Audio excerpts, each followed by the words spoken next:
स्वागत है दोस्तों मेरे चैनल बिंदास बोली पे। आज की कहानी है बाजार भाग दो।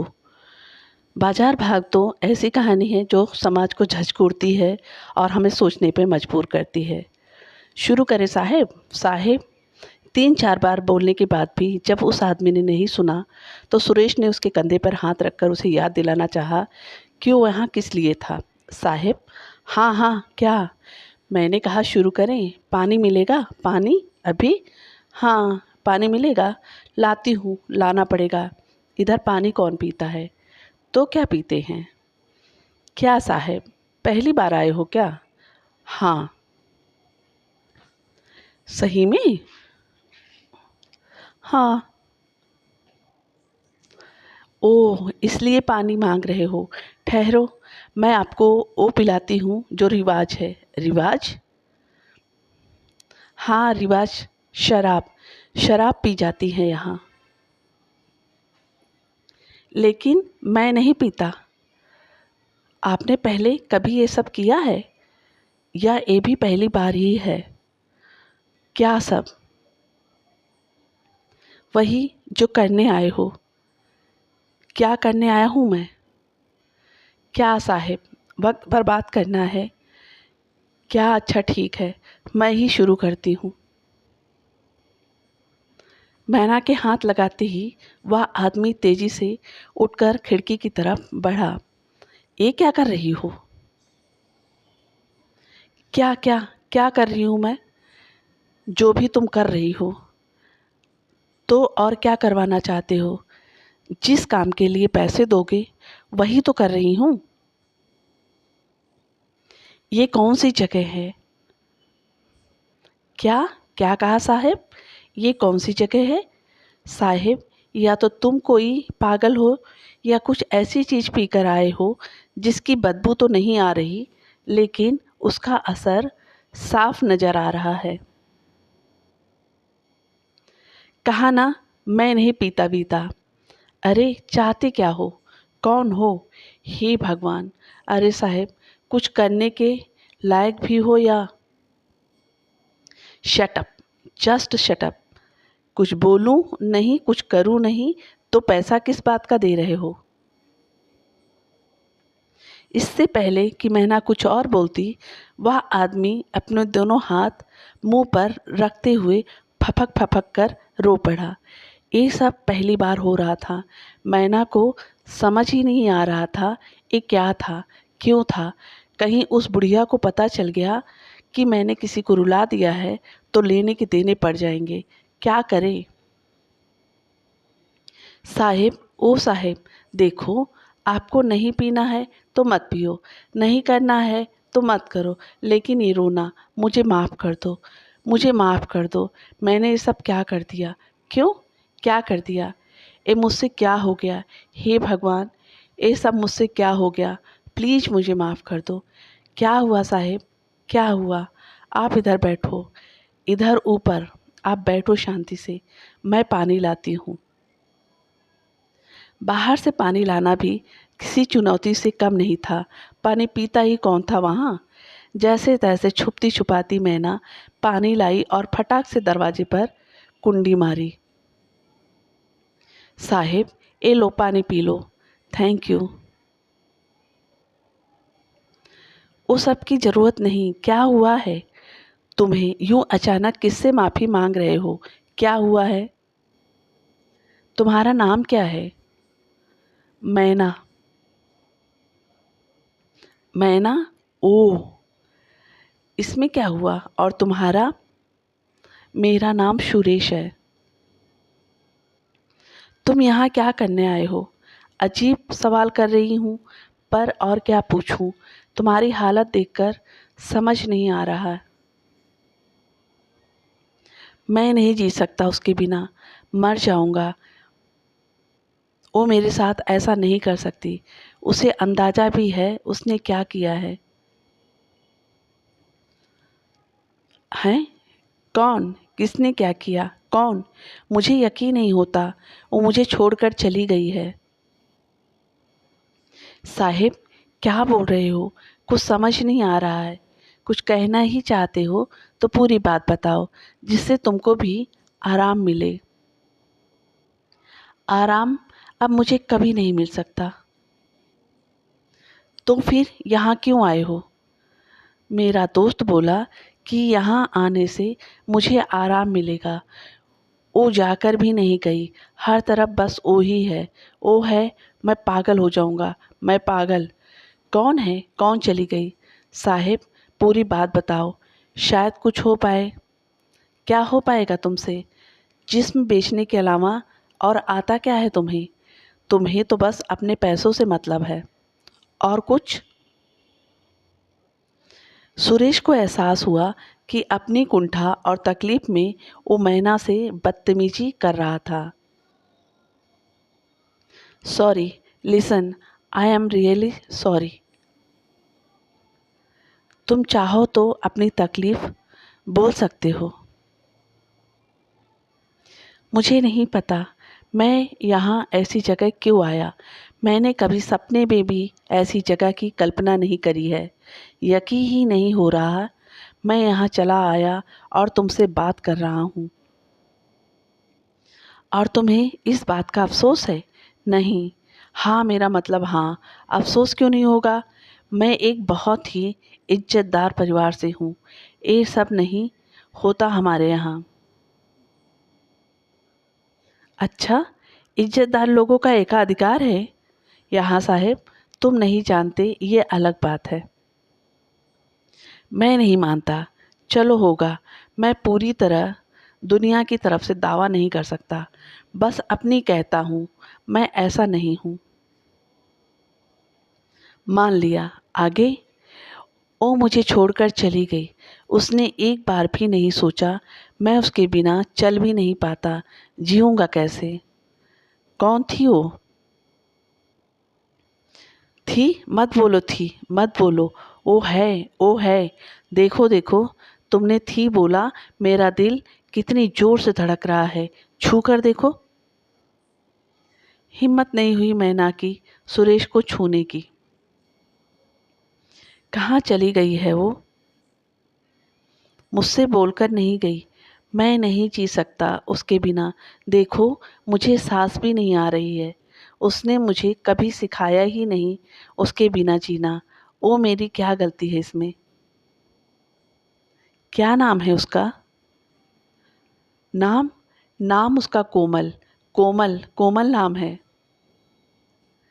बहुत सुंदर नाम है। जब देखोगी तब सोचोगी कि नाम ज़्यादा सुंदर है या वो खुद। कहाँ चली गई वो? पता नहीं। मैं रोज की तरह बस उसे ही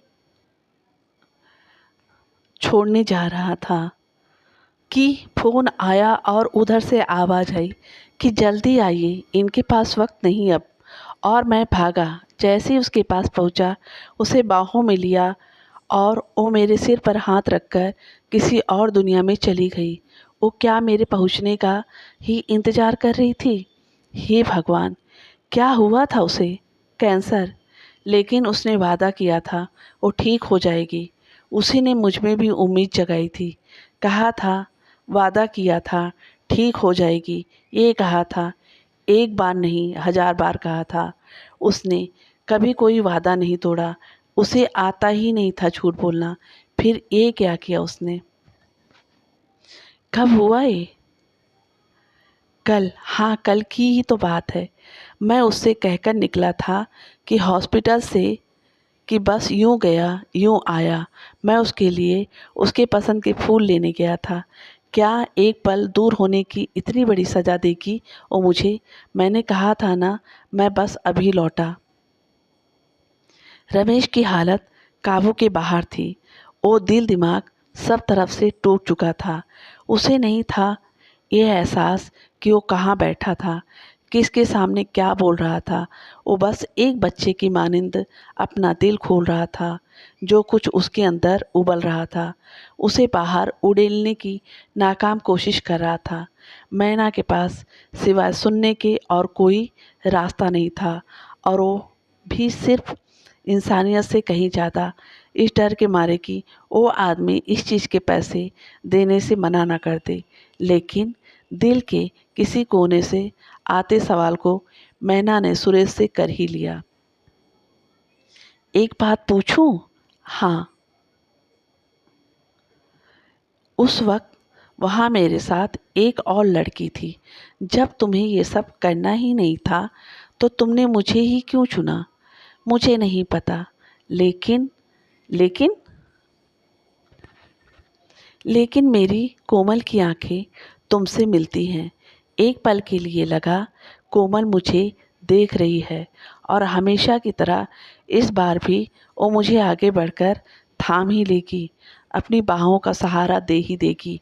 मैं होश में नहीं था, इसलिए तुम्हारी आंखों को मेरी कोमल की आंखें समझने का पाप कर बैठा। पाप? हाँ पाप। ये सिर्फ पाप ही हो सकता है कि मैं उसके जैसा किसी को समझूं भी। मैं अब जी ही कहाँ रहा हूँ, इसके लिए क्या फ़र्क पड़ता है? मैं जिस्म फरोशी के अड्डे पर जाऊं या किसी मंदिर मस्जिद में? मुझे नहीं पता मुझे तुम्हें इस वक्त क्या कहकर बहलाना चाहिए, लेकिन इतना ज़रूर करूँगी। तुम जब चाहो यहाँ आ सकते हो। मैं चुपचाप तुम्हारी कोमल की बातें सुनूंगी और इस तरह से तुम उसे हमेशा के लिए ज़िंदा रख पाओगे। उसने मेरी इन्हीं बाहों में दम तोड़ा है। मैं कैसे ज़िंदा रह सकता हूँ? प्यार इंसान को खुदगर्ज बना देता है, लेकिन यही प्यार दो इंसानों को महान भी बना देता है साहेब। कोई तो अधूरा सपना होगा आपकी कोमल का, उसे पूरा करने की खातिर ही जी लो। वो तो आपसे दूर कभी नहीं जा सकती, ये तो आपकी हालत देखकर ही समझ आ रहा है। उसके सपनों के सहारे ही जी लो। सुरेश के अवचेतन ने सारे रास्तों को चीरते हुए उसके दिमाग में एक विस्फोट किया। एक पर्दे से सरसराती उम्र जो उसने कोमल के साथ जन्मों की मानिंद गुजारी थी, चारों तरफ से दस्तक देती चली आई उसके दिल दिमाग में। सुरेश, सुरेश, सुनो ना, बोलो ना कोमल, सुन तो रहा हूँ। कहाँ सुन रहे हो? हमेशा खोए खोए रहते हो। तुम हो जब पास तो खो ही जाऊंगा ना। क्या लेना है इस दुनियादारी से मुझे? सुनो ना, मैं कल रेड लाइट जा रही हूँ। क्या? क्या कहा? कहाँ? कहाँ जा रही हो? हम, वही जो तुमने सुना, रेड लाइट। दिमाग तो ठीक है, होश में तो हो? खबरदार जो नाम भी जुबान पर लाई। सुरेश सुनो तो, मेरी रिसर्च का टॉपिक है, ना जाना तो पड़ेगा ना। ये क्या टॉपिक है? बदलो इसे। क्या सुरेश, ऐसे कैसे? वैसे भी मैं ये जानना चाहती हूँ कि ऐसी क्या मजबूरी होती है इन औरतों की जो ये सब करना पड़ता है इन्हें। होती होगी, तुम मत पड़ो इन चक्करों में। तुम कितने असंवेदनशील हो सुरेश, ऐसा कैसे कह सकते हो? मैं तो जाऊंगी और इसी टॉपिक पर रिसर्च करूंगी, बस कह दिया। और अगर कभी मेरे किसी सपने को पूरा करने का ख्याल दिल में आए तो यही सोचना कि ऐसी औरतों को वहाँ से मुक्ति कैसे दिलवाई जाए। सुरेश का अवचेतन अपनी जगह पर यथावत वापस पहुंच चुका था। मैना की कही बात और कोमल का अधूरा सपना उसके सामने मजबूत दीवार की तरह खड़े थे। मैना, क्या मैं तुम्हारा हाथ पकड़ सकता हूँ? साहिब, क्या हुआ? कहो तो पहले, मुझे इसकी इजाज़त है क्या? आपकी मर्जी साहब, आपने पैसा चुकाया है, आप जो चाहे वो।